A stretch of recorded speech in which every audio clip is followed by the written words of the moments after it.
I'm Tony. I started AIMSEC 20 years ago, and it's going from strength to strength now with Zenobia Kenny as our new academic manager. And I hope you'll enjoy today's workshop, which heralds our, we'll say more later, our Global Maths and Science lesson on the 10th of October.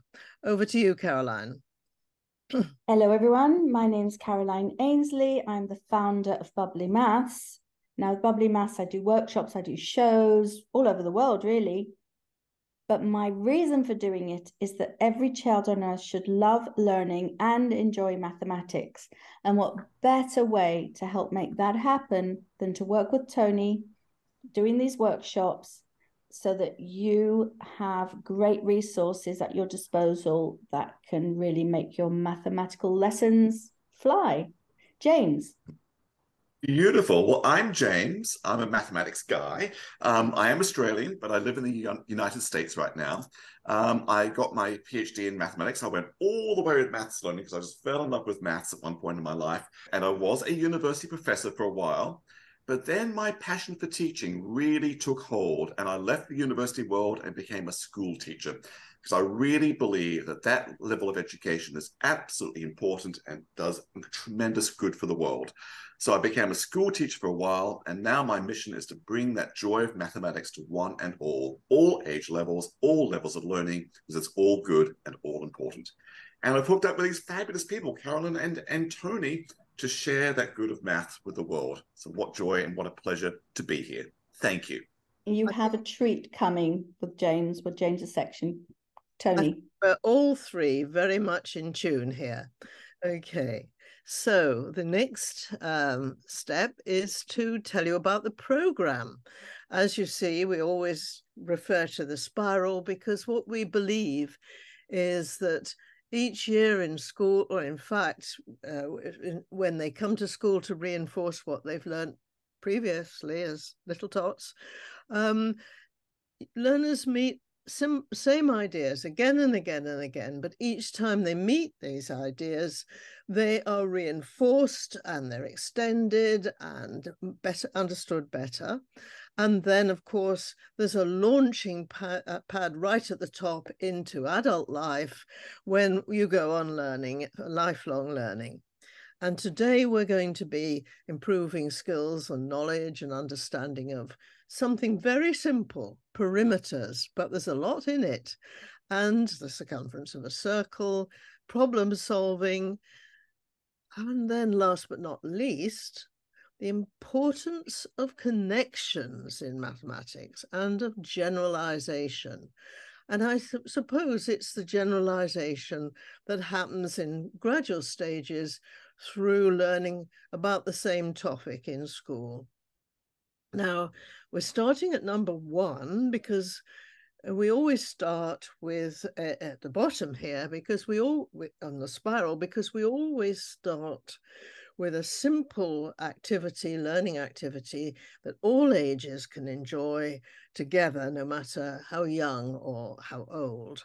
And then we'll do, as you see them there, some people talk about people maths, a square fence, locus is just a pathway, a roundabout locus, then a not so square fence, and generalizing the idea of the roundabout, the circle and the square, belt around the world after the break in the second half, and generalizations and similar challenges. And we're all going to contribute to those ideas. During this session, you can see 2 hats here, the learner and the teacher hat. We want you to actually wear both. There will be times when you want to, it will be clear that you need to wear your learner hat. What would it be like if you were one of your learners? And other times wear your teacher hat. So how am I going to deliver this? What is it going to mean? How is it going to work? You have a worksheet. As many of you as possible were able to print it out. If not, just make do without it. But if you have that, use it. And when you see the icon of the 2 people talking, then we want you to write comments. But we have, thanks to James, made a modification. We don't want you to type and submit. We want you to type and wait till we say, so we're all submitting at the same time. That way, everybody gets a chance to think and we're not interrupting people's thoughts by giving the answer ahead of time. Tony.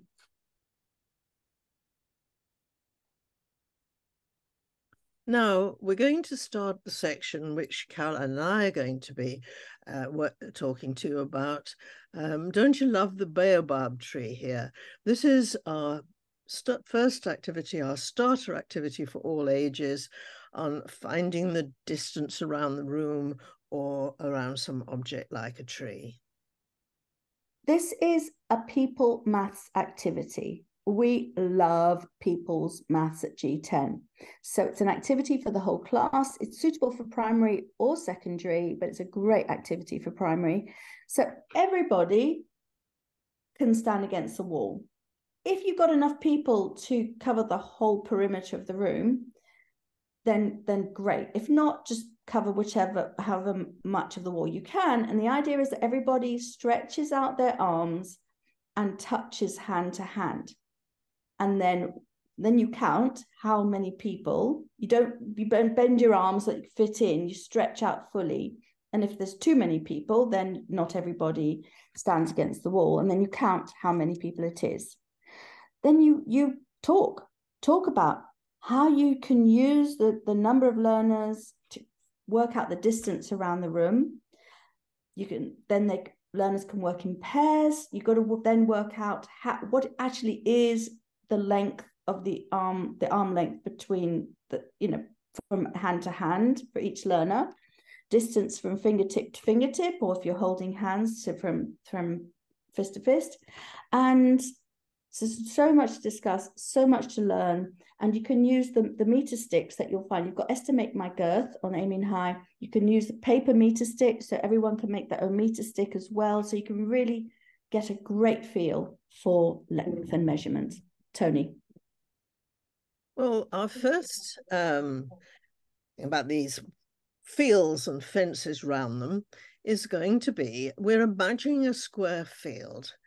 And it's got a fence round it, round the grass, and we imagine perhaps cows in there grazing, and then there's a pathway all the way around, and between an inner fence round the grass and an outer fence, and the outer fence is just exactly 1 meter longer than the inner fence. And then the question is, how wide would this path be? Would a mouse be able to run along this path? Would it be very narrow? Or perhaps it would be quite wide and a farmer could drive a herd of cows along the path between the two fences. What do you think? Now, suppose you were a farmer. This is an additional question. Suppose you were a farmer and you wanted to make a path a certain width. How would you work out how much fencing to buy? So supposing you had the idea of how much width you wanted, how much fencing would you buy? And your fence would be more than 1 meter longer. But we're going to first of all concentrate on this fence, which is 1 meter longer than the inner fence. Now, I want you to work it out and put the responses on the chat. But as Caroline said, you can press the button on the chat when we actually ask you to do so. So we're going to stop talking and give you some time to work out some answers. All you've got is the length of a square, so it's quite an easy problem.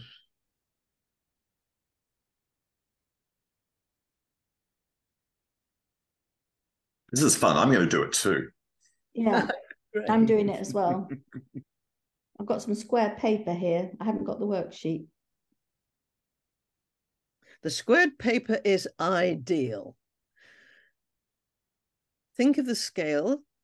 This is a great perimeter question. So one of the big things is differentiating between perimeter and area. This is about perimeter. And it's such a simple concept, but it's a bit mind-boggling. So you know exactly how long the edges of the fence that are parallel to the edges of the field, it's going to be the same length. No matter what size the field is, they're going to be the same length. So you only need the extra length at the corners. Well, you have 4 corners and you're adding a meter. So you're adding 1/4 of a meter for every corner. We want to know W. And if the angle, horizontal and vertical, make up 1/4 of a meter, then W is half of that, which is 1/8 of a meter. And as Talu said, it's 0.125 is 1/8, which is actually 12.5 centimeters.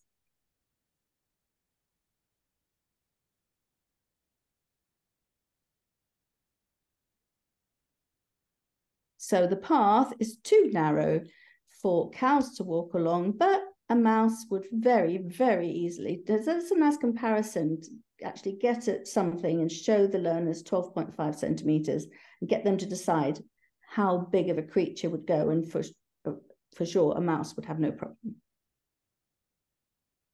Okay, shall we move on then? Yeah.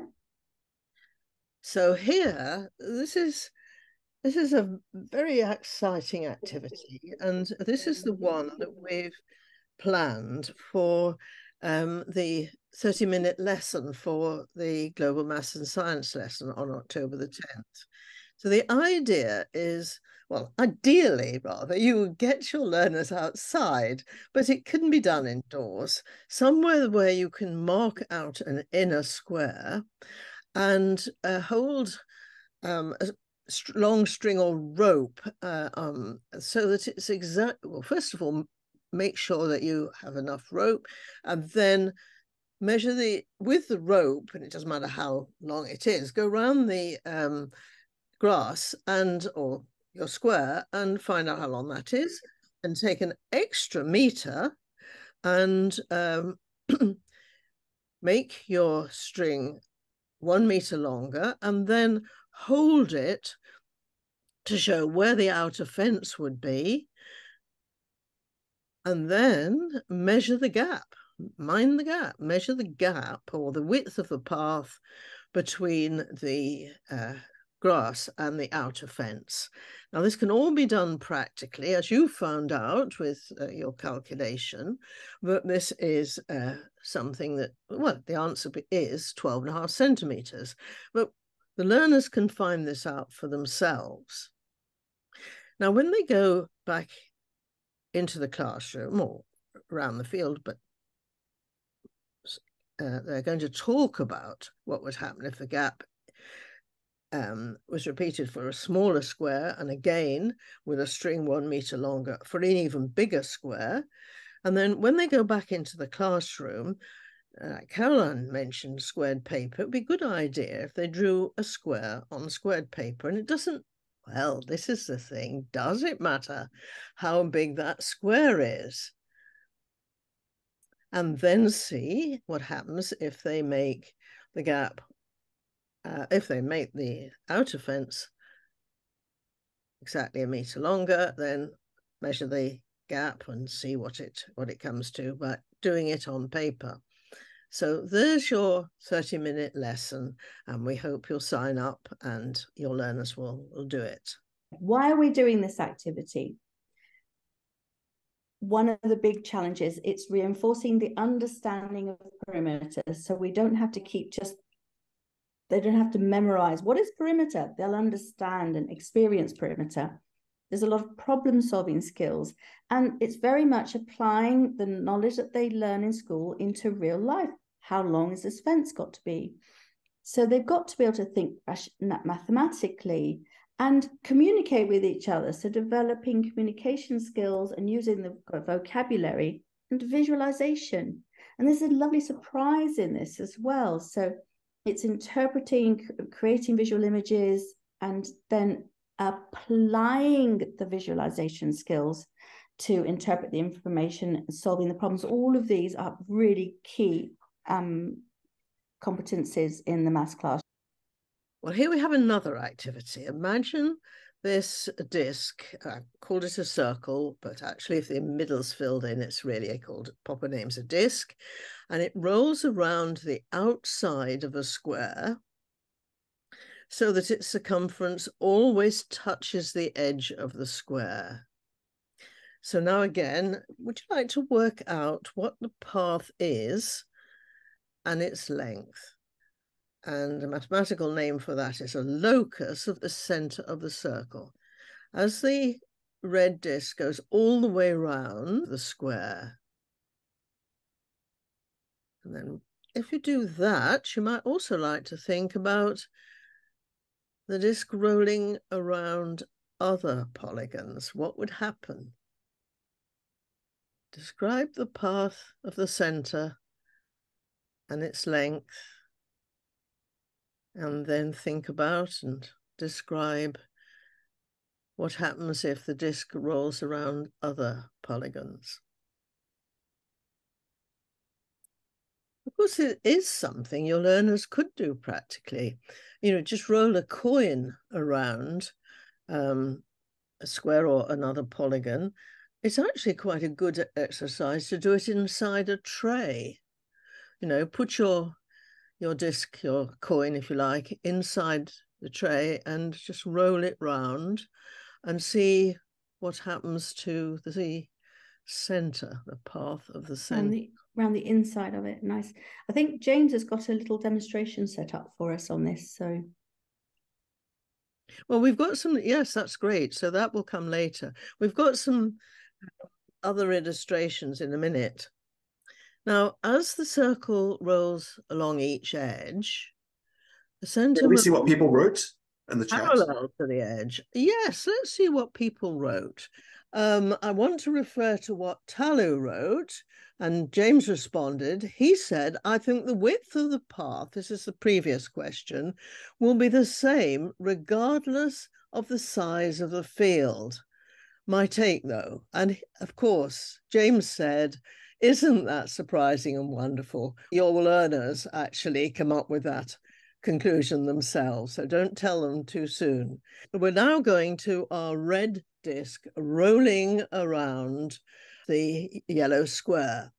Now, Owen has said this looks like a cylinder if you do it practically. I'm a little sort of I'm not, I can't quite visualize your cylinder. We're keeping this on the plane. So in our mathematical imagination, everything's happening on a two-dimensional plane here. And this circle, if you want to call it a circle, is rolling around. If you can see my cursor here, it's rolling around the whole of this yellow square, and it's coming back to here, and it's the center of this circle or disc that we're interested in. So as the circle rolls around the edges, center moves parallel to the edges, right? Always along the straight bit, it's parallel, and at the center's always going to be parallel to the edge, and at the corners and all the way around, the point of contact is always going to be the same distance from the center, because you've always got a point on the outside of the disc in contact, and the center is, that distance is the radius of the circle. So at the corners, the point of contact on the circle stays still as the circle turns through 90 degrees, with the center describing a quarter circle, okay? And then the disc rolls along the straight edge and then turns through a quarter circle at the next corner, and then along the straight edge, another quarter circle, then along the straight edge, another quarter circle, and back to where you see it now. The path is 4 straight bits with quarter circles at the vertices. And you can pursue that a little bit more on the Aiming High with this learning pack. Now that leads us on. It's a sort of connection to the not-so-square fence. Now, actually, with the square fence on the outside, which we did before, the distance of the outer fence from the inner one wasn't the same width all the way around. Certainly wasn't the same width at the corners.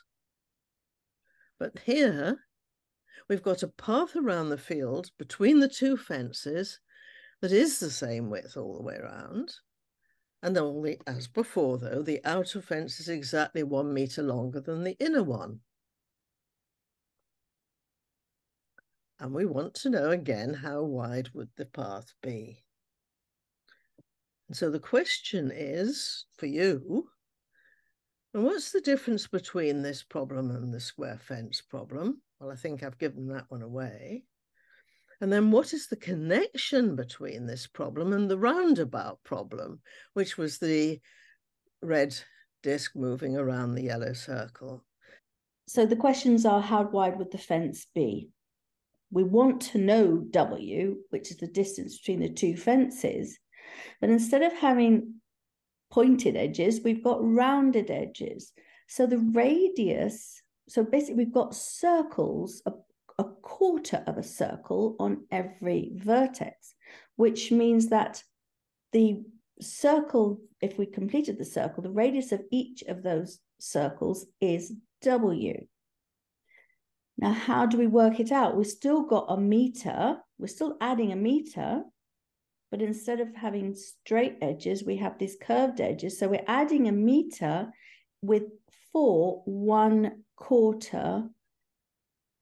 For the primary school children, they could stop here. You know, this is enough if they haven't learned about the circumference of a circle being 2 pi r. But as teachers, you know that, so you could work it out. For primary, just talk about a quarter of a circle, and they can make 4 quarters of a circle and put them together and experience it that way. The answer here talks about the circumference of the circle as 2 pi W in this case. I'm actually going to leave that because James is going to refer to that later. So you've got it written here, and the actual answer is there. James is going to talk about that more. This path is wider than the path for the square fence problem. You can have a conversation about that with your learners. They can actually do it and test it. So again, it's wide enough for a mouse, but not nearly wide enough for cows. You can go to the Aiming High not so square fence activity and use that to investigate it with your class. So key questions.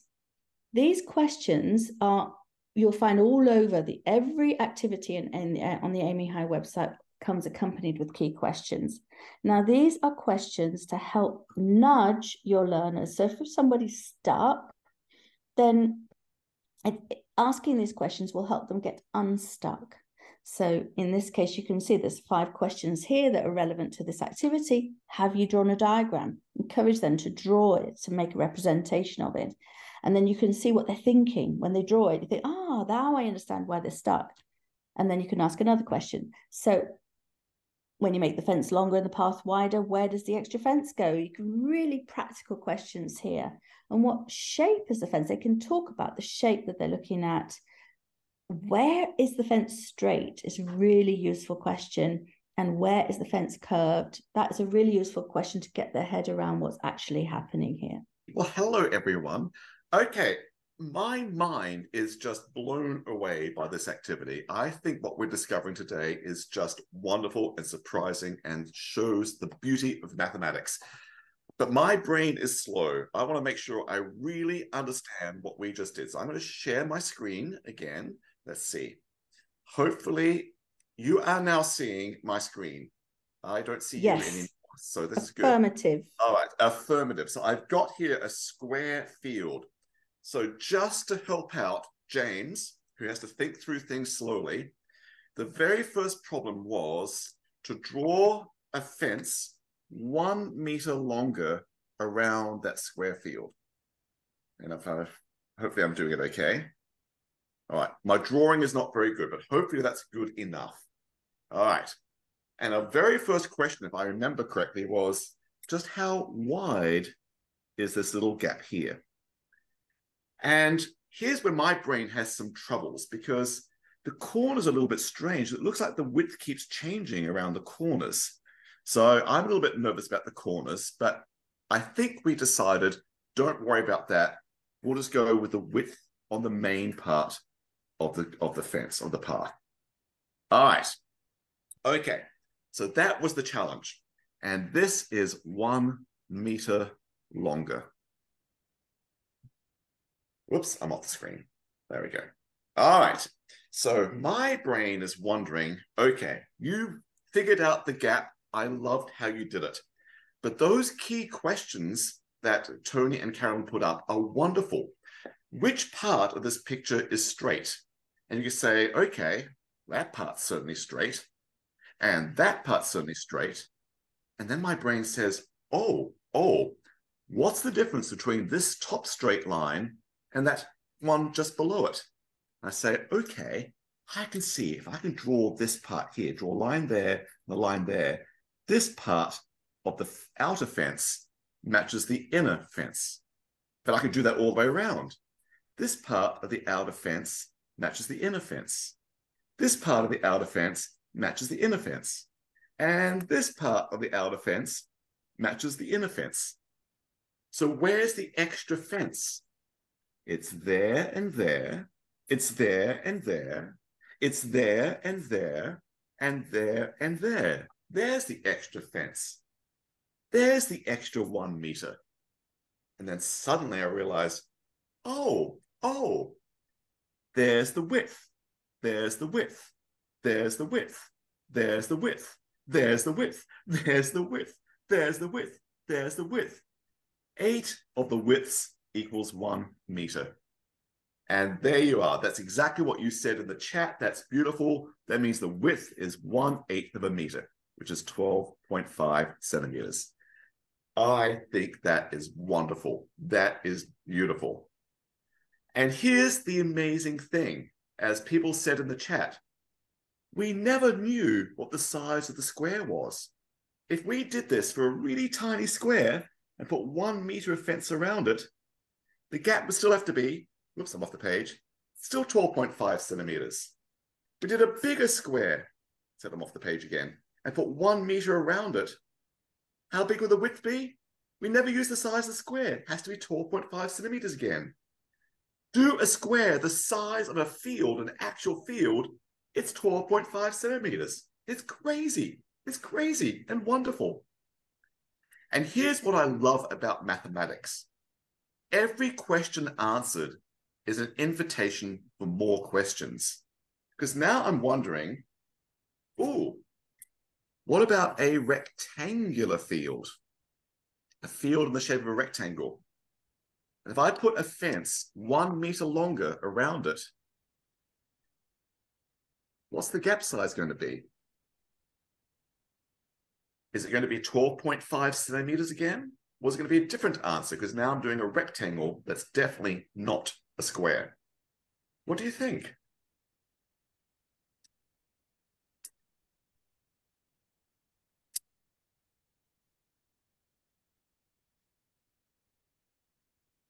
So here's my question to be very clear. It's a yes/no question. Is the width 12.5 centimeters again?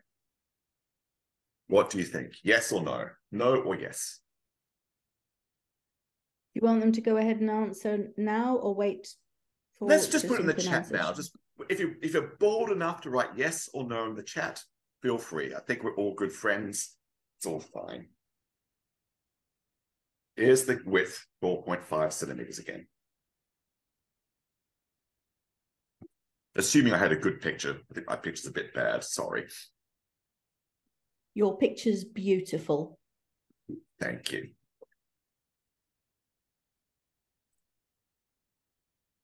We'll add this 1 meter longer.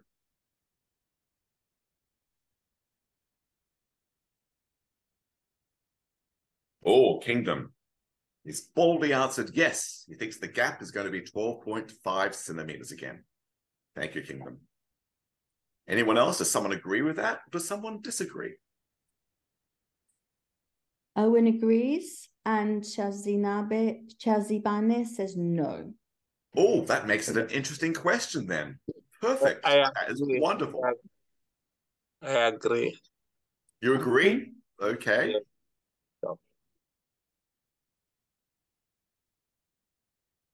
All right. All right.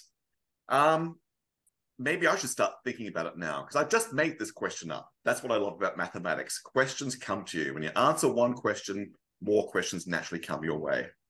So maybe I can say, what's the same and what's different about these two fences?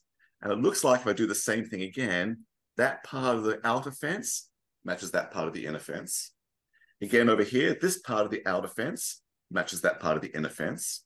Again, we've got these lengths are matching, this part here with that part there. And again, over here, this part here matches that part there. So this blue shaded on the outer fence matches the inner fence. And where's the extra 1 meter of fencing? It's there, and it's there, and it's there, and it's there, and it's there, and it's there, and it's there, and it's there again. It looks like we've got 8 of them again. 8 widths are making the extra 1 meter. I think it's exactly where we were before. 8 widths makes the 1 meter. The width is 1/8 of a meter again, 12.5 centimeters. It is the same thing, which is surprising, which is totally surprising. Of course, I don't think we should do this one today, but now I'm wondering, what about a different shape? If I did a triangle, my triangle's a bit wonky, and I added 1 meter to the outside, is the gap going to be 12.5 centimeters yet again? Okay, that picture's really bad. Forgive me. The gap should be the same. The width should be the same everywhere. That's a bad picture. But I wonder if it's going to be 12.5 centimeters again. Okay, now you're messing with my head, James. That's hurting. My brain hurts. I'm going to stop there. I'll stop on that one there. Okay, that's great. So we can keep playing with different polygons and try to figure out the widths of the paths. But then Carolyn and Tony went a different direction. They said, go back to a square and now roll a wheel. So I made a wheel. And this is going to be, I don't know if it's going to work, but it's just, I got some like cardboard. So it's thick paper. I should have some tape to hold this down or something, but I don't.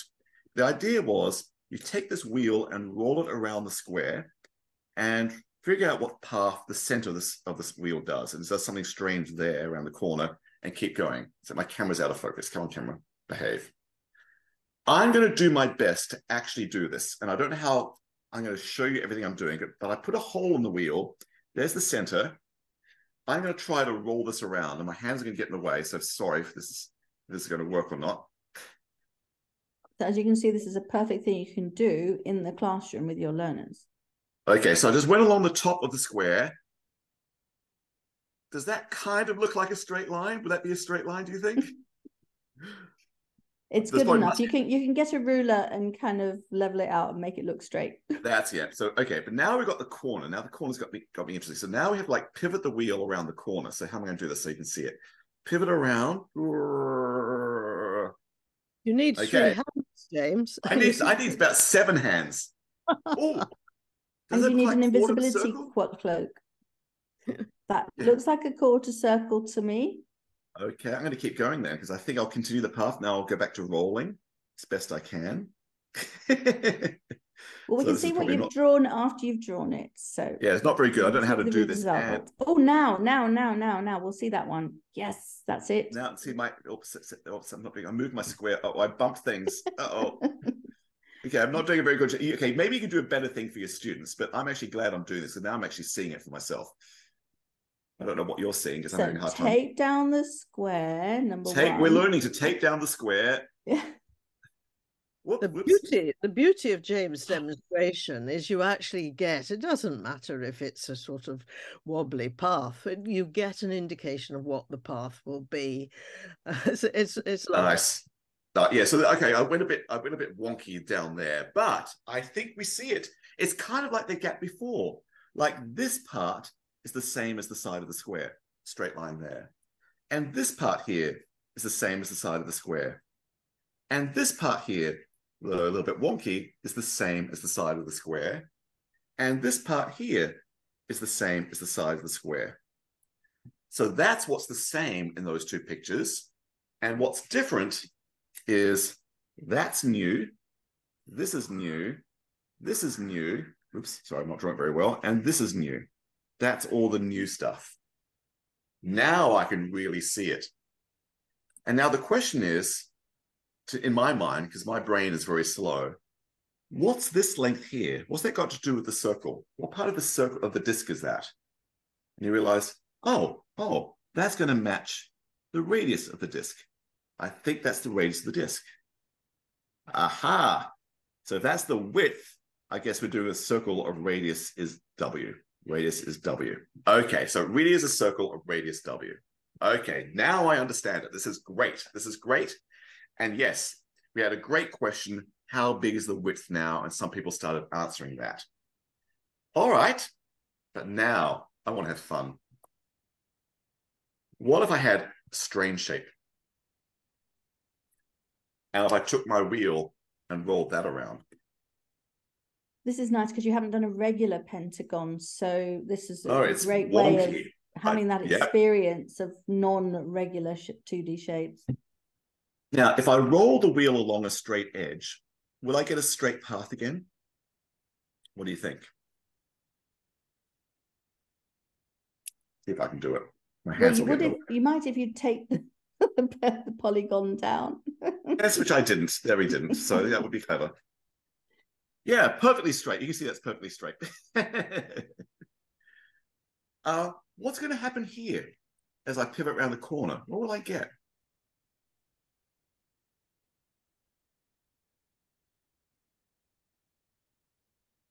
We'll do it. Let's find out. You can use the vocabulary of the name of that shape as it curves. Oh, what is the name of it? Yes, I guess that's a... What is the name of that section of curve?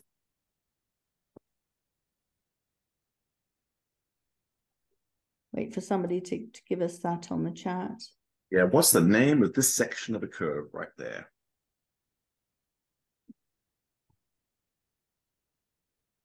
You can continue. It takes time for the chat, for the responses to come on the chat. Okay, no worries. Okay, I'll wait, but I'll keep going because that's going to be straight again. I get another one of these pivot curves. Let's go around the corner, around the vertex. If you want to do very precise math language. More straight line. Not very good. Not very good straight lines here. Pivot, straight line. Cheating a bit. Pivot, straight line, and then final pivot.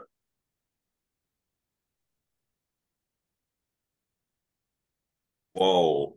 Okay, so what's the same? What's different here? What's my blue pen? Surely you've gone more than the circumference of a circle with those curves, with those. Yeah, so that's my question. Is now I'm with you. I don't know what's going on. Those curved bits scare me now. Here's all the straight sections, and they match the original perimeter of that weird pentagon. So the question now is, here's all the extra stuff. Here's the extra stuff. There's a something there, and something there, and something there, and something there. Whoops, I didn't draw that very well. And something there. My question now is, looks like I've got sections of a circle. That these would be circular arcs. I guess the word is arc, at least in my part of the world. Is the word arc in your part of the world? The arc of a circle? I haven't heard anybody call it anything different. Okay. So here's the question. Carolyn's absolutely right. Do these pieces add up to one full circle? Or are they less than one full circle? Or are they more than one full circle?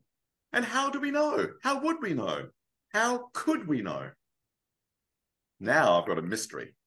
Are they adding up to one full circle? What do you think? Well, my intuition says I think they're more than one circle, personally. That's my intuition. Okay, that's your intuition, more than one full circle. Okay. Yeah. Tony, do you have intuition on this one? Are they more than one full circle like Caroline, or do you have a different feeling?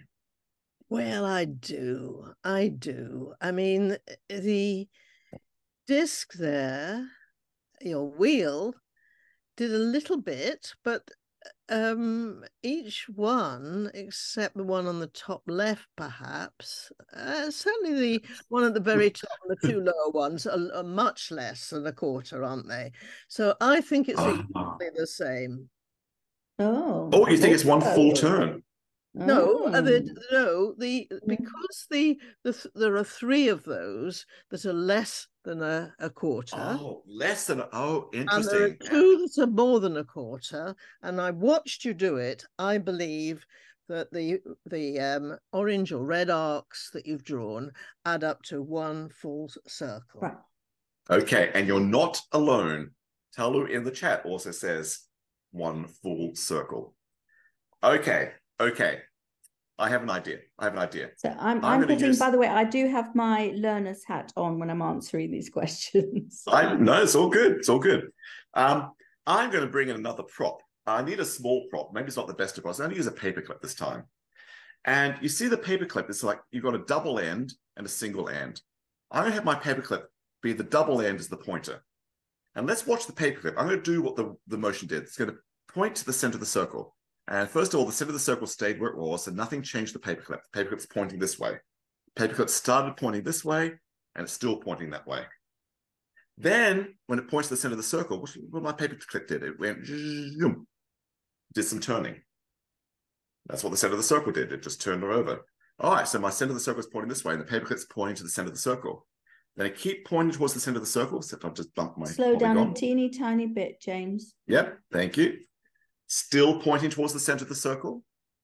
Then my paperclip goes, turns. As the wheel turns, the paperclip turns.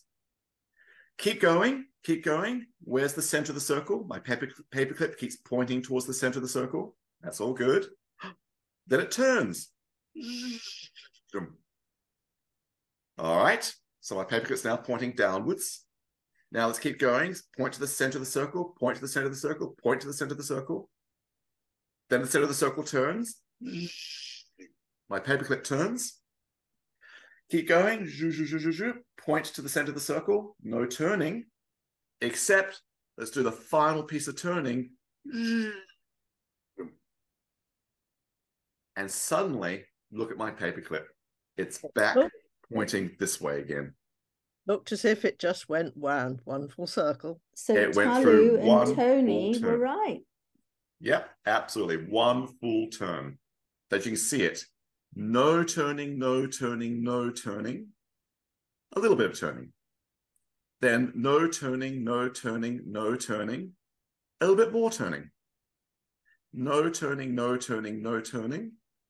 A bit more turning. No turning, no turning, no turning. A bit more turning. And finally, no turning, no turning, no turning. Whoops. And the final amount of turning, we went one full turn. So these are adding up to one full circle. Wow, wow. And that's an important geometric characteristic. What a great way of discovering it. Okay. I'll get a straight edge. I'll get a straight edge. Oh, you're doing the I'll get a triangle straight again, edge. James. I know.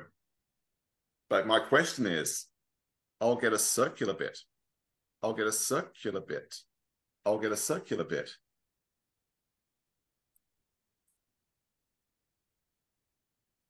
Is that still one full turn? Still one full turn there, plus there, plus there. Is that one full turn? Well, I'm going to say yes.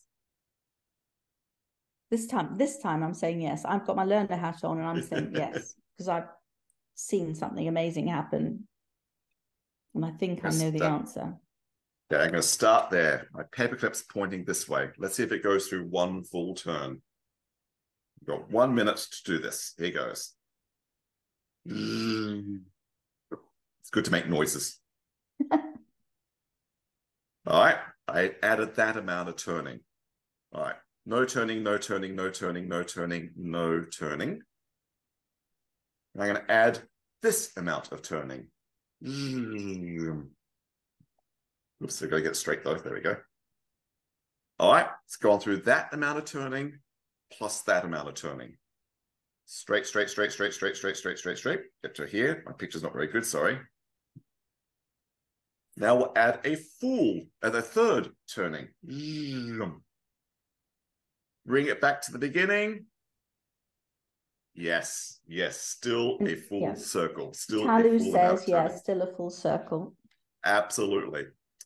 I think we've just discovered something really interesting about angles and polygons, these weird outside angles. That is really cool. Math is full of wonder and delight. They're beautiful pictures. They're so perfect. The magic I will say, there's something to the sensorial experience of doing it yourself, like really trying on your own. You can really, absolutely. Other shapes. This is gorgeous. And we've just learned every circular arc, they always add up to one full turn. Amazing. That paperclip shows us always one full turn. This is a crazy one. 8 sides. No way. One full turn of turning no matter what. Amazing.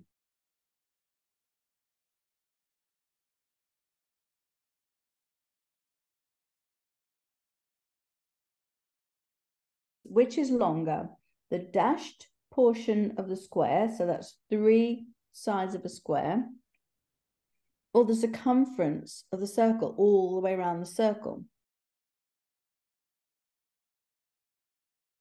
What's happening here? Does anybody have any answers? Now, this is a question that you can ask in primary school.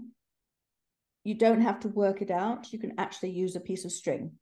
So that's a lovely activity as well in primary school. But technically, so the length of the square is the diameter of the circle.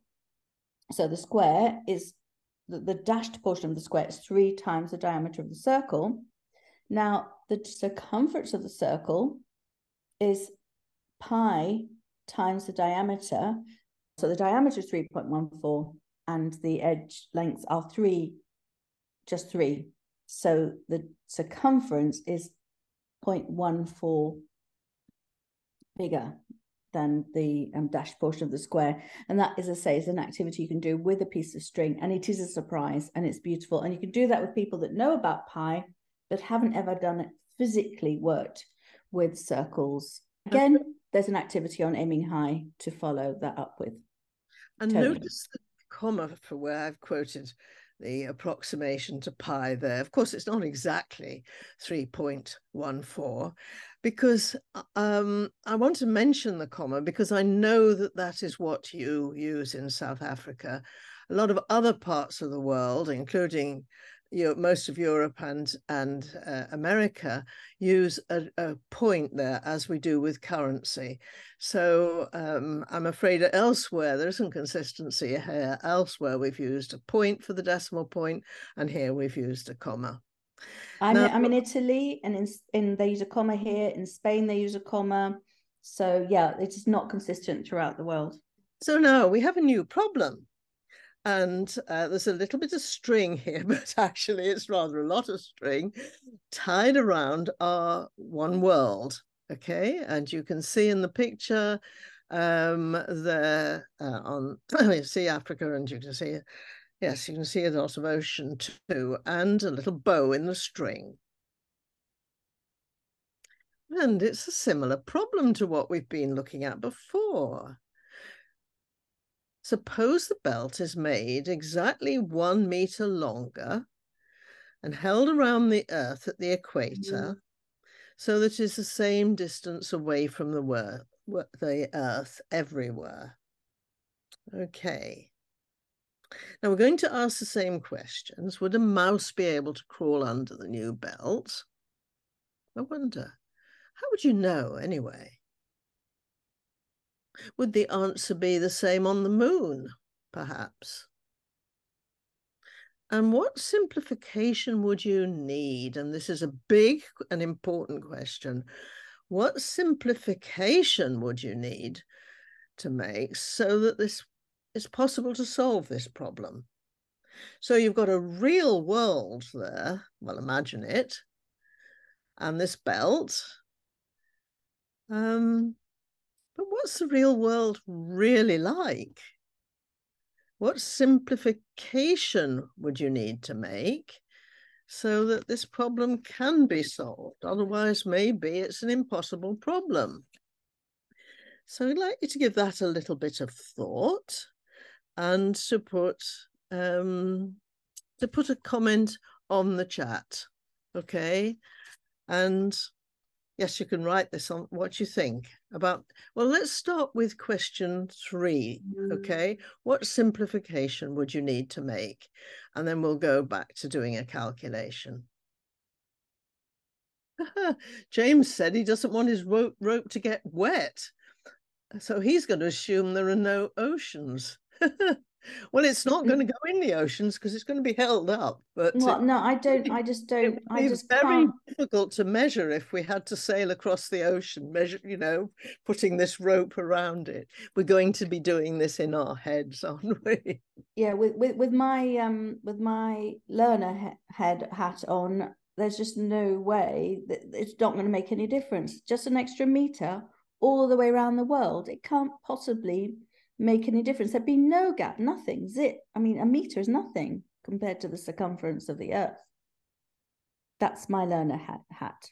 Here's another picture to dwell on. So what we're into now is something which is characteristic of mathematics. What do I mean? I mean, the usefulness of mathematics depends on whether we can use it. Obvious, isn't it? Can we use it? Okay. Well, when we actually use mathematics, we often have to go through a modeling process. What that means is we make some assumptions. And here, the big assumption is that we're working with a sphere rather than a perfect ball, rather than the actual Earth. Because we couldn't actually do it with all the ups and downs over the mountains and around the world. We couldn't actually do this.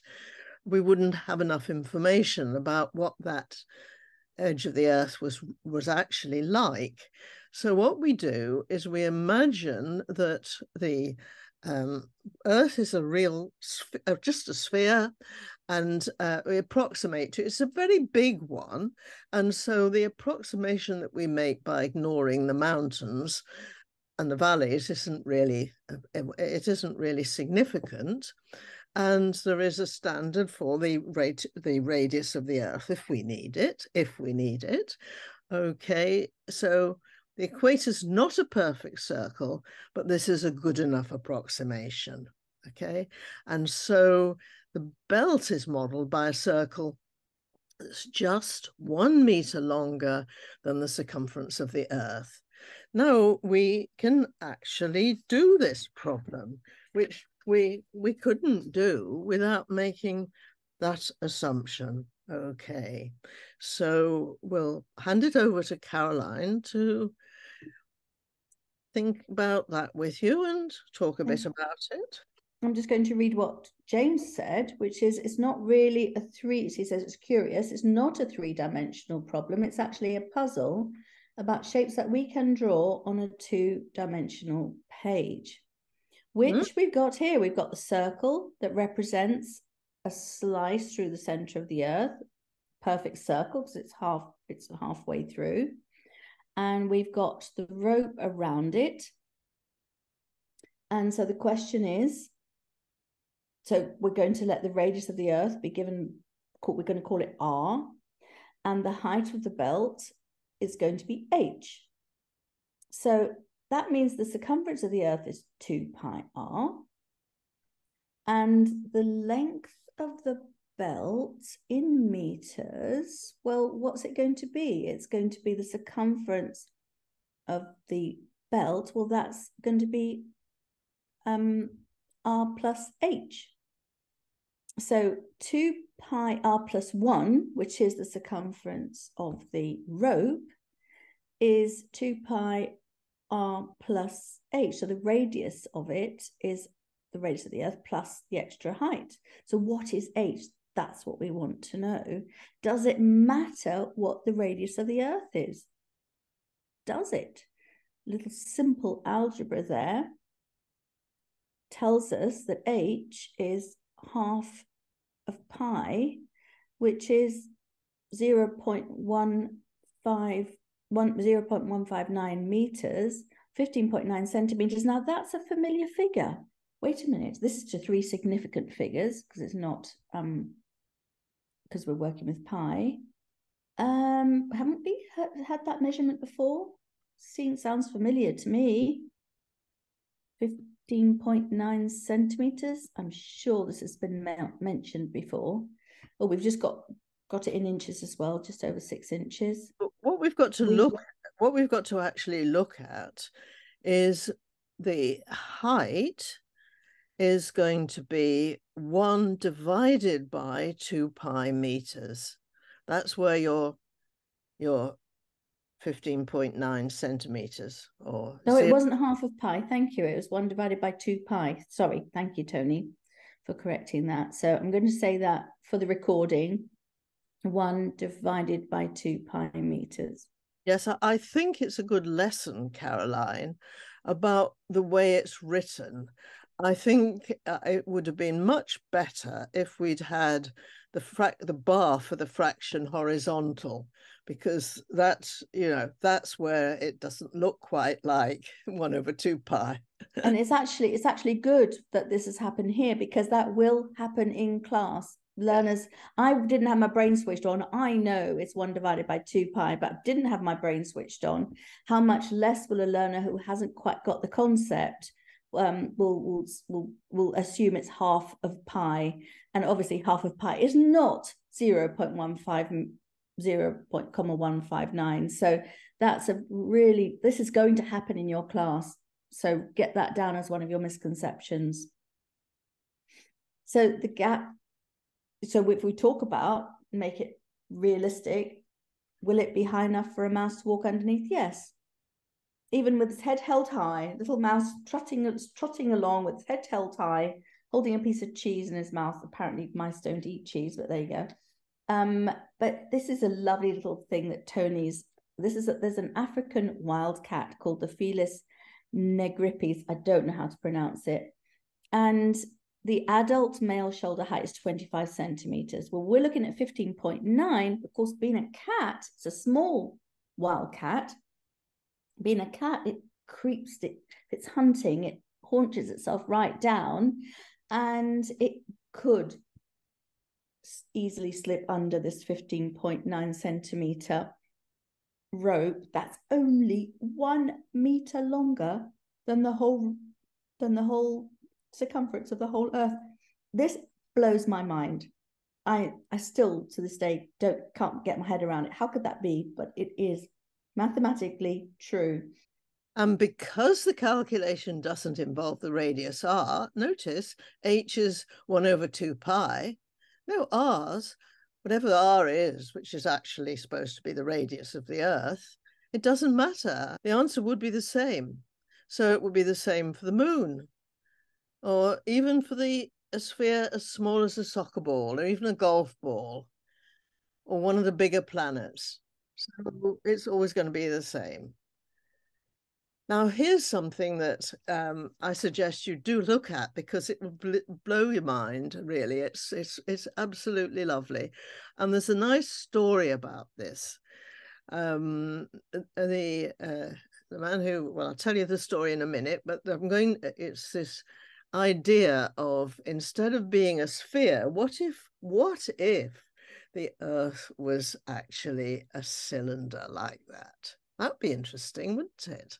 And also, this what if, these 2 words are so valuable in teaching. I suggest use them often, so that your learners start to ask themselves, what if? And they go from something they're doing in the classroom to thinking, what if I changed it in a little bit of a way? Not very much, but just a little bit. What would happen? How would the mathematics change? How would this problem change if I actually asked the question, what if, and then what consequences would there be if I made the change? Okay, so what would happen if we made the world a cylinder?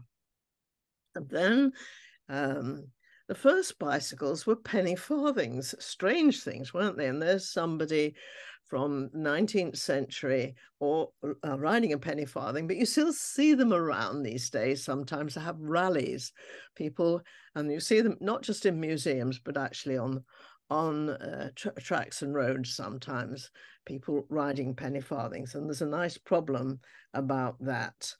If the bicycle travels 1 kilometer, how many times would the back wheel go round? How many times would the front wheel go round? And which would get the most wear? This is a lovely activity to do with your learners. And it's something that the younger learners can actually practically do and turn a wheel around to the two different sizes, and the older learners can both do it practically and calculate it. And the conclusion is that the back wheel turns 4 times more than the front wheel, because it's 2 meters long versus 50. Well, 200 is 4 times 50, and the back wheel gets more wear and tear. So it has to the practical aspect is it might have to have thicker rubber, and it goes which goes faster. You think about which ones go faster, you can make a little model of it. There's so much rich mathematical activity and discussions and experiments to do around this. Tony. Well, I wanted to say about this, notice that is children from Wrenbury Primary School Extension Maths Club that sent this solution. And the characteristic of the NRICH website is the solutions there are not given by grown-ups. They are solutions given by children. So if you go to this particular link, you'll see for yourself, this isn't the only one. And I put it on the slide word for word that the children had actually written there. I think that's quite remarkable, but that's general about the NRICH website. The solutions there are children's solutions or learners. James wants to know, how does one stop and get off a penny farthing? The answer is, James, very carefully. It's not easy. You don't want to fall. So then another what if. Now, these are not just the cylinder, but which is like the map thing that you see in an atlas. When you flatten the surface of the Earth out, it gets wider near the North Pole and the South Pole. And so it's a distortion. And it's like what would happen if you put the Earth on a cylinder. Now, these Earth shapes were invented by a pilot who was serving with the US Air Force, and he was flying his aeroplane over the pole, and he thought, what if the Earth were a different shape? And then he went on to imagine all these weird shapes, like the dodecahedron down here, this one, you know, with the pentagonal faces, and a cube, and this sort of nubbly bumpy one, and this one that's a cone, my goodness, and a torus here, like a donut. I mean, aren't they wonderful? And this saddle shape here, okay, like a horse's saddle. I mean, aren't they wonderful? And he was something of a mathematician, and he did some calculations, and he worked out what what would be the consequences of, as we know in our atlases, when you flattened out you cut it somewhere and you flattened it out, what would it look like? And he actually was then used this in a practical, useful way to motivate and to help with calculation about automated guidance for aeroplanes, with a computer system in the aeroplane that had helped to guide it round awkward corners, awkward places. Now it's over to James now. All right, well, my brain is slow, so let me take in what we've got so far so I make sure I truly understand it. So we're talking about circles there. So here's a circle. So let's think about early mathematicians. Okay, it's not a very good circle, but there's my circle. People wonder all sorts of things about circles, and it seems to be very natural to wonder about, I know, its perimeter. Except here's the funny thing, people don't call it perimeter. What's the word for perimeter in a circle?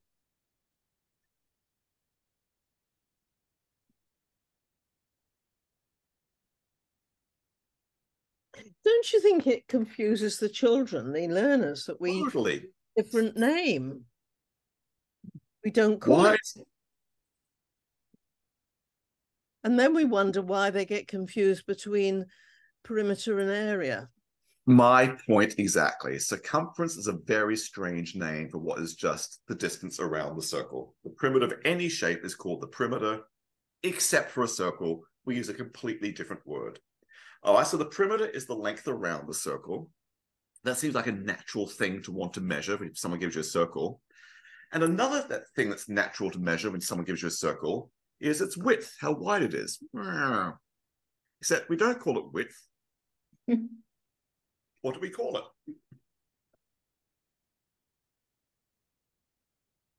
Again, this is confusing, isn't it, for the learners?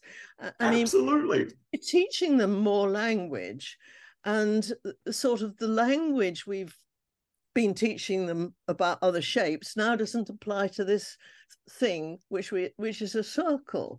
We help the teachers in Africa to manage to get the ideas across when it's not the learner's first language, and that makes it doubly difficult.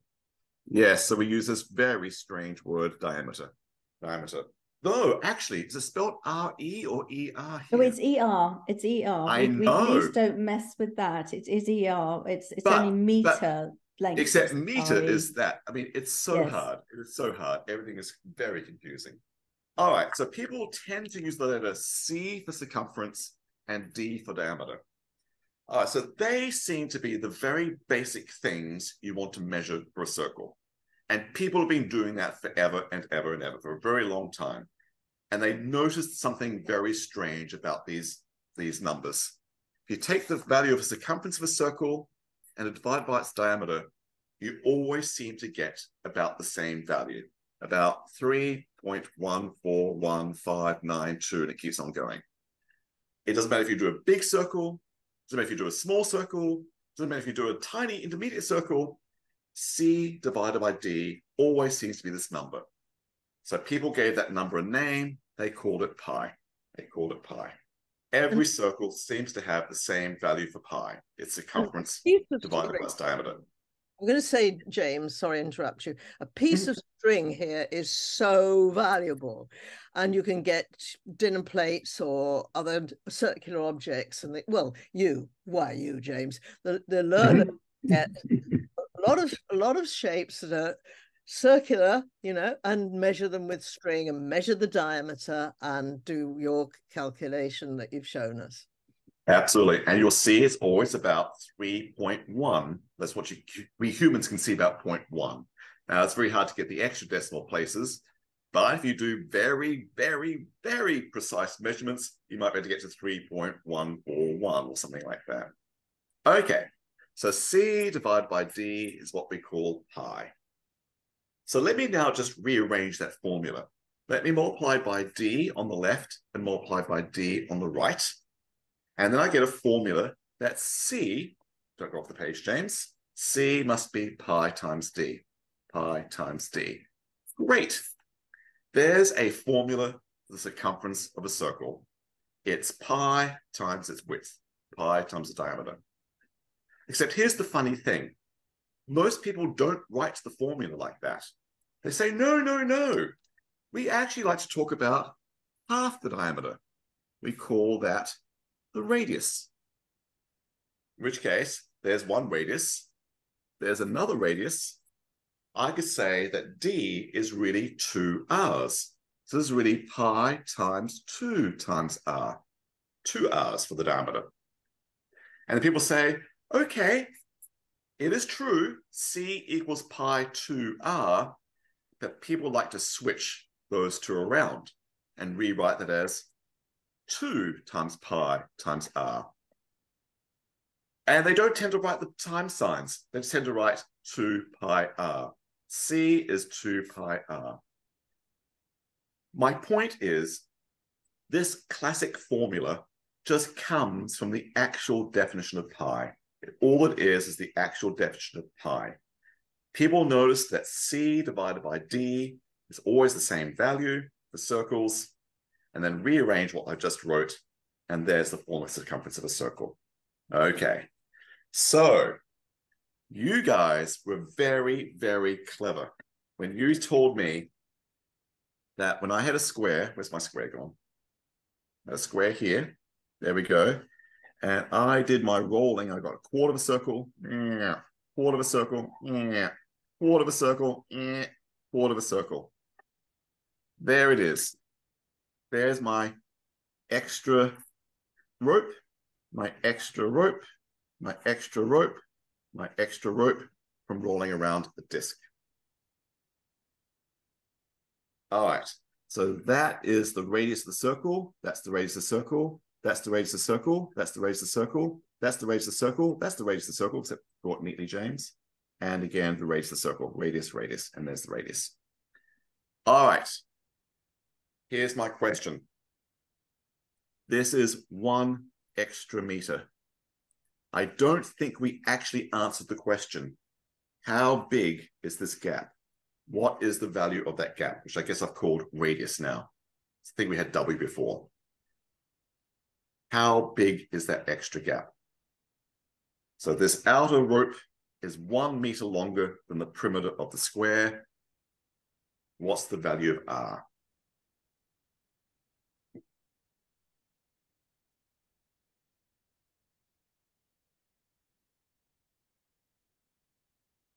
Go ahead and write in the comments, but don't press enter yet.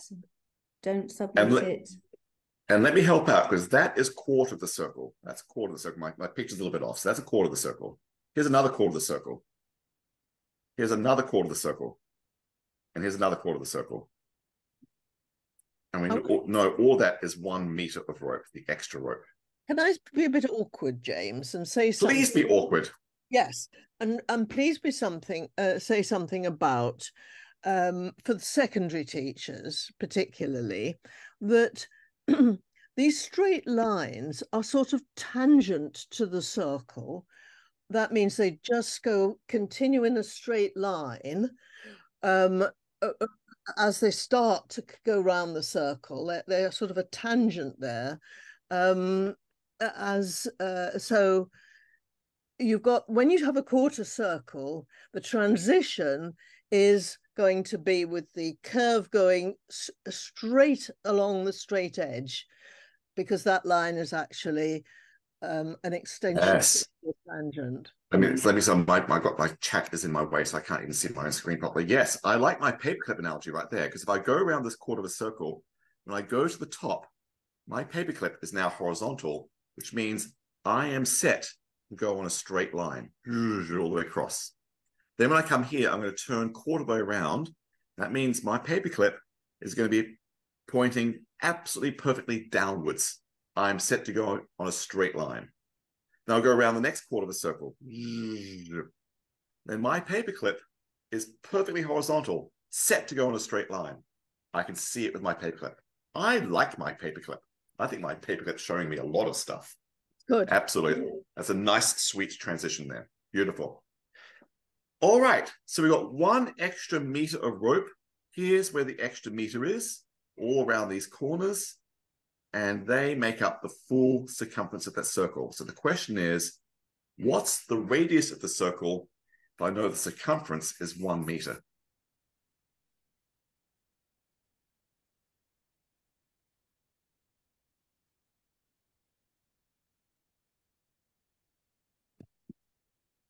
This will be hard to type in the chat, so just think about it, and I'll give away the answer, because I think it's going to be very hard to type into the chat. You can also just give the value, work it out, and give the actual value. If you've got a calculator with you, yeah. They've got phones. Oh, 7 Ooh, over that's 44 where again. the 7 That's where that divided by number came from. 44. Okay.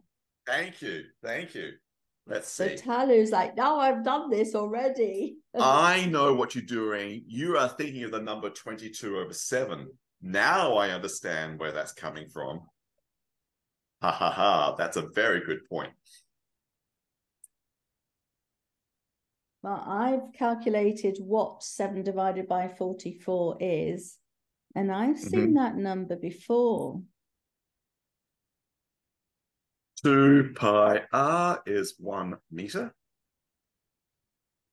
Radius must be 1 over 2 pi meters. And what is 1 over 2 pi as a decimal? Has anyone got that one?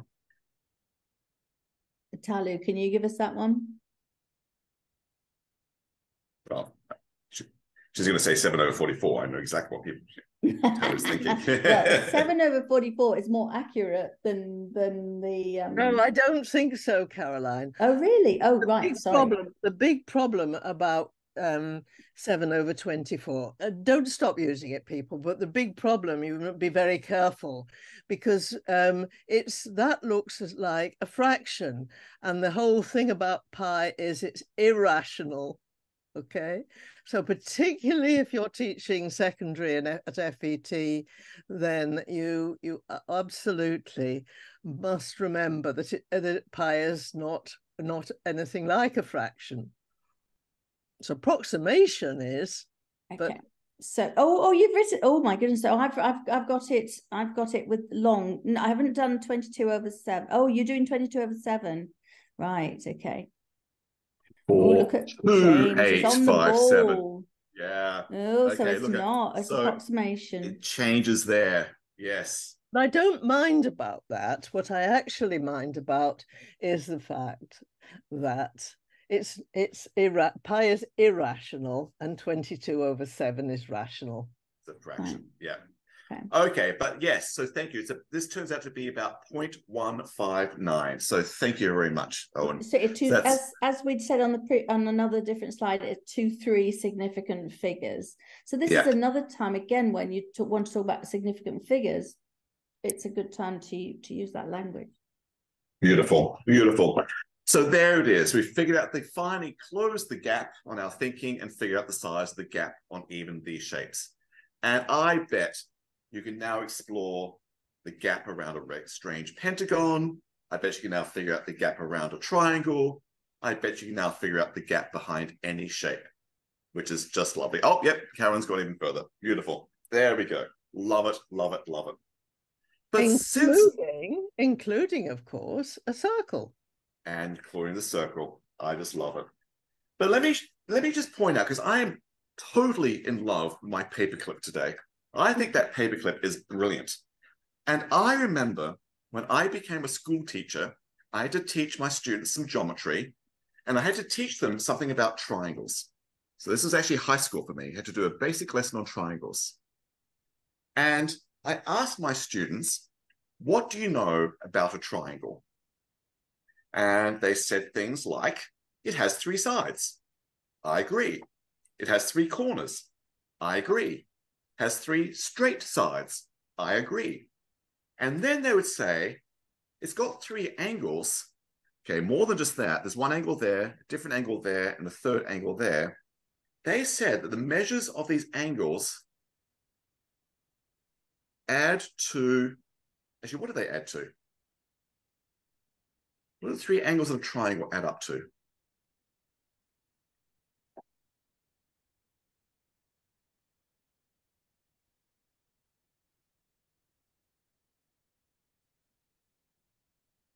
I'm waiting for something to come on the chat, and I've just seen Owen also put 0.159. Oh, Talu says 180. 180 degrees. Okay, 180 degrees. So let's be very clear. 360 degrees is 1 full turn. We say that 1 full turn all the way around is 360 degrees. Therefore, 180 degrees would be half of that, half a turn. So apparently, these 3 angles add up to half a turn. Okay. Then I asked my students, How do you know? And no one could answer it. No one could answer how they knew. They were just told it's half a turn. They add up to 180 degrees. But look at this. Let's do it with a paperclip. I'm going to put my paperclip here. Right now, my paperclip is pointing this direction. Remember, I've got the double end as my pointer. I'm going to actually make my paperclip go through that amount of turning, plus that amount of turning, plus that amount of turning, and I'll bring my paperclip back. Here goes. Watch. Angle number 1. Zoom. All right, my paperclip went through that amount of turning. Good. Now I'm going to slide my paperclip along here. So there's no turning, no turning. The sides are straight. There's no turning. Now I'm going to add this amount of turning to my paperclip. Here goes. All right. So my paperclip went through that amount of turning plus that amount of turning. Now I'm going to bring it down to this angle. So on a straight line, no turning, no turning, no turning, no turning, no turning. Now I'm going to apply this amount of turning to my paperclip. Here goes. All right. It's gone through 1, 2, 3 amounts of turning. Let me bring it back. No turning, no turning, no turning, no turning, no turning. What's happened to my paperclip? It started facing this way and then went and faced the opposite way. It went through half a turn. Whoa, whoa, I can see it now. I can see it adds up to half a turn. All right, we have 2 minutes left. I'm now wondering about a 4-sided shape. Got an angle here, an angle there, an angle there, and it's got a 4th angle there. What do those 4 angles add up to in a 4-sided shape?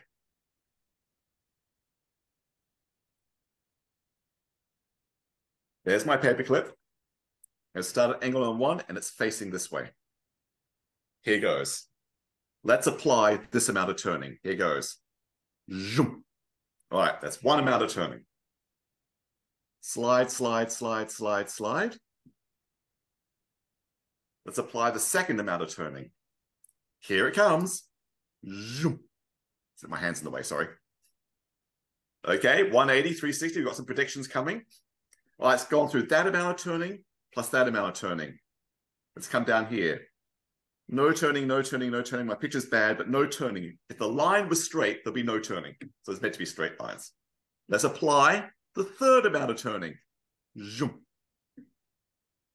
Great. Here goes. Nothing, nothing, nothing, nothing, nothing. Apply the 4th amount of turning. Zoom. Great. Come back to the beginning, and that paperclip has gone through 1, 2, 3, 4 angles of turning. And look at it. It's facing the same way it started. It went through 1 full turn. The angles here adding to 360 degrees. I am loving my paperclip. I'm glad I brought a paperclip today. So here's my challenge for you. 1, 2, 3, 4, 5, 6, 7, 8, 9, 10, 11, 12, 13. 13 sides. How much turning for all these angles? Whoa, some of these angles are weird. We've got some weird angles here. Look at all these weird angles.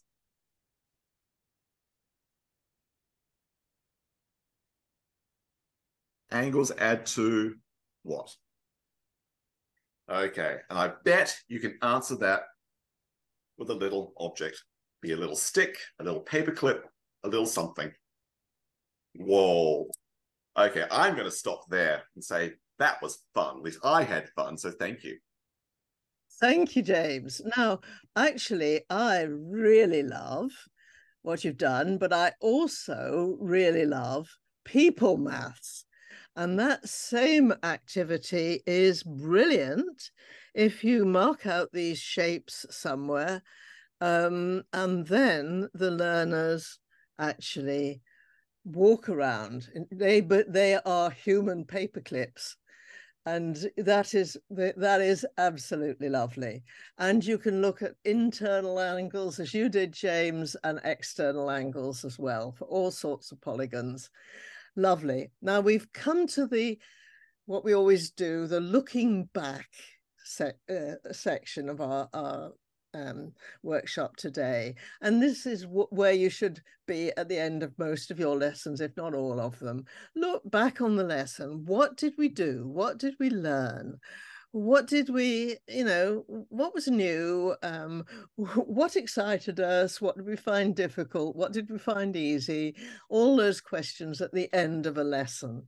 So at the end of our workshop, or near the end, what would you like to tell us about what you saw today, and what you'll take into your classrooms? What did you see? What I really love is about we can take a beautiful, simple question, just wrapping around shapes, which seems like a very simple idea. People call that perimeter, and take it to such depths that we discovered today, that actually if you increase the perimeter by a certain amount, the gap size is always going to be the same, no matter the size of the original shape. If you have rounded corners versus straight corners, they give you different answers, but again, it'll be the same answer for no matter what size of the shape you're playing with. I find math mind-blowing and mind-boggling and so beautiful because of all that. So thank you for letting me think about that today. I love the surprise, the utter and complete surprise of that. It doesn't matter the size of the shape. And yeah, as you say, as long as the shape is the same, the difference is constant. And I also love the people maths. I love the idea of doing it by the learners getting out there and actually moving around, all the different activities that we've done. We've mentioned people maths. And we've glided here between two-dimensional, the flat paper, and three-dimensional. And you see on the left there, the prism, the triangular prism, okay? But when you take a slice through a prism, you have the same shape wherever you take the slice. And the problem about the belt, just as the problem about the belt around the Earth, is reduced to a two-dimensional problem. And the idea of dimension is one that is important in mathematics, that the children understand, the learners understand. A lot of what we do is on a piece of paper, but we also walk around in three-dimensional space, and it's very important that we can do our mathematics in 3 dimensions as well. And there you see at the top of the page there a football. It's a lovely football. You can see that the football's made with pentagons and hexagons.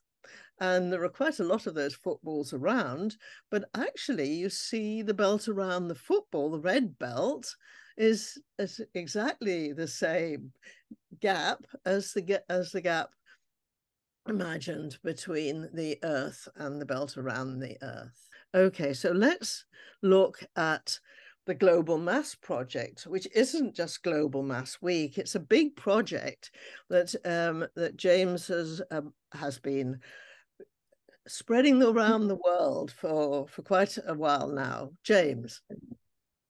As I've been saying, I really believe that mathematics is a beautiful, intensely human experience. You know, humans have been doing mathematics for thousands and thousands of years, and we're still discovering and creating mathematics to this day. We're still using mathematics to this day, and we're still engaged in mathematics to this day. And I really want every human on this planet to actually feel welcomed and invited to explore mathematics. And that's what we want to do with the Global Math Project. I'm based in America, so the word is math here, as opposed to maths everywhere else in the world. So it's the Global Math Project, but really it is for all across the planet. And we've had millions and millions of students and teachers just engage in some beautiful maths together during Global Math Week, which starts October 10th, each and every year. So if you just look up Global Math Project on the internet, you'll find us, and I invite you to come and try something. At the very least, on the very first day, we are so honored that GTEN decided to kick off Global Math Week with the Global Maths and Science lesson. The very lesson we've been talking about is the start of Global Maths Week. So the best way for you to participate in Global Maths Week is to try that Global Maths lesson. And Carolyn just put it in the chat. There's the place for more information. We can actually see the lesson and you can register for the lesson. So have a look at the lesson, the GTEN's Global Maths Lessons and Science lesson, and be part of Global Math Week. And thank you. Thank you for the work you're doing. It's beautiful. Let's make every child feel that she and he are welcome to mathematics.